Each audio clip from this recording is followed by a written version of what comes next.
ဝဲသီးတောက်ဆန်းလေးနဲ့စားဖို့အတွက်ငပိတောင်းလေးပြုလုပ်မှာဖြစ်ပါတယ်ပထမဆုံးအနေနဲ့ငပိကိုกินထားပါတယ်ငပိရဲ့ပြီးမှာတော့ကျက်သွန်အဖြူကိုပါထည့်ပြီးတော့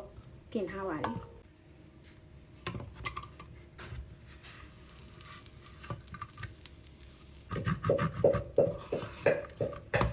ဒီနေ့လောက်ဆိုလို့ရှိရင်တော့ငပိกินထားတာလေးကိုချလိုက်ပါမယ်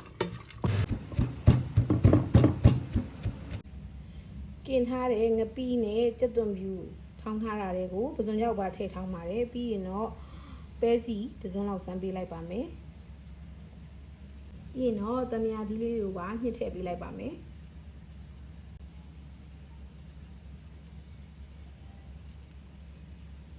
ပြီးရင်တော့အားလုံးကိုတမသွားအောင်နေလိုက်ပါမယ်ခုဆိုရင်တော့အနံ့ရတာနဲ့ပြည်စုံတဲ့ငပိတောင်းလေးရပါပြီကြည့်ရှုပေးတဲ့အတွက်ကျေးဇူးအများကြီးတင်ပါတယ်